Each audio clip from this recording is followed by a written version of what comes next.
O Livro dos Espíritos, Allan Kardec, editora IDE, página 165, capítulo 7, Retorno à vida corporal. Prelúdios do retorno. Questão 330. Os espíritos conhecem a época em que reencarnarão? Eles a pressentem, como um cego sente o fogo de que se aproxima. Sabem que devem retomar um corpo, como sabeis que devereis morrer um dia, mas sem saber quando isso se dará. Abre parênteses, 166, fecha parênteses. A reencarnação é então uma necessidade da vida espírita, como a morte é uma necessidade da vida corporal? Certamente assim é. Questão 331. Todos os espíritos se preocupam com sua reencarnação? Existem os que nem pensam nisso e mesmo não a compreendem. Isso depende de sua natureza mais ou menos avançada. Para alguns, a incerteza em que se encontram de seu futuro é uma punição. Questão 332. Pode o espírito aproximar ou retardar o momento de sua encarnação? Pode-se apressá-lo, solicitando-o por seus votos. Pode também retardá-lo, se recua diante das provas, pois entre os espíritos existem também os covardes e indiferentes. Todavia não o fazem impunemente, pois sofrem como aquele que recua diante de um remédio salutar que o pode curar. Questão 333. Se o espírito se encontra bastante feliz numa condição mediana entre os espíritos errantes, da qual não tem ambição de se elevar, poderia prolongar esse estado indefinidamente? Não indefinidamente. O progresso é uma necessidade que o espírito experimenta, cedo ou tarde. Todos devem elevar-se, é o seu destino. Questão 334. A união da alma com tal ou tal corpo é predestinada ou é apenas no último momento que se faz a escolha? O espírito é sempre designado antes. O espírito, escolhendo a prova que deve suportar, pede a encarnação. Ora, Deus, que tudo sabe e tudo vê, sabe e vê antecipadamente que tal alma se unirá a tal corpo. Questão 335. O espírito tem o direito de escolher o corpo no qual vai encarnar ou somente o gênero de vida que lhe deve servir de prova? Pode também escolher o corpo, porque as imperfeições desse corpo são para ele provas que ajudam o seu progresso. Se vence os obstáculos que nele encontra, mas a escolha não depende sempre dele, ele pode pedir. Poderia o espírito no último momento recusar o corpo escolhido por ele? Se o recusasse, sofreria sempre mais do que aquele que não tentou nenhuma prova. Questão 336. Poderia acontecer que uma criança que deveria nascer não encontrasse espírito que quisesse se encarnar nela?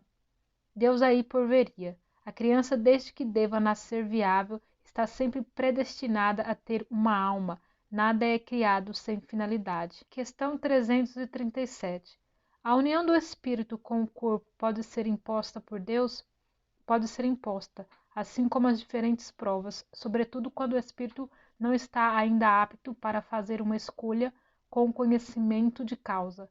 Como expiação, o espírito pode ser constrangido a se unir ao corpo de tal criança, que, pelo seu nascimento e a posição que terá no mundo, poderá vir a ser para ele um instrumento de castigo.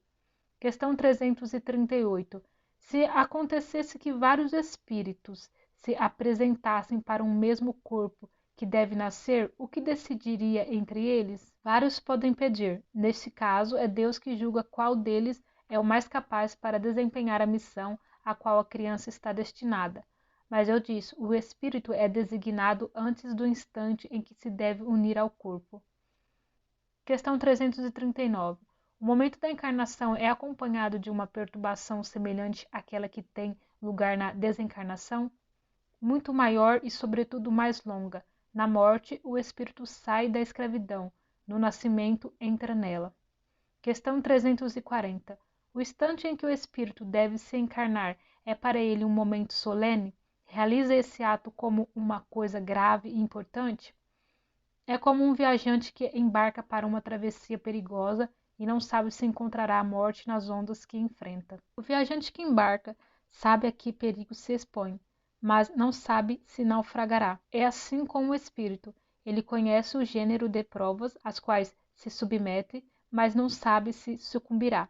Da mesma forma que a morte do corpo é uma espécie de renascimento para o espírito, a reencarnação é uma espécie de morte, ou antes uma espécie de exílio e de clausura. Ele deixa o mundo dos espíritos pelo mundo corporal, como o homem deixa o mundo corporal pelo mundo dos espíritos. O espírito sabe que encarnará, como o homem sabe que morrerá, mas, como este, ele não tem consciência senão no último momento, quando a hora é chegada. Então, nesse momento supremo, a perturbação se apodera dele, qual no homem em agonia, e essa perturbação persiste até que a nova existência esteja francamente formada. Os prelúdios da reencarnação são uma espécie de agonia para o espírito. Questão 341. A incerteza em que se encontra o espírito sobre os eventuais sucessos nas provas que vai suportar na vida é para ele uma causa de ansiedade antes da encarnação? Uma ansiedade bem grande, visto que as provas de sua existência retardarão ou acelerarão seu progresso conforme as suporte bem ou mal. Questão 342. No momento da reencarnação, o espírito está acompanhado por outros espíritos e de seus amigos que vêm assistir à sua partida no mundo espírita, como o vem receber quando para lá retorna? Isso depende da esfera que o espírito habita.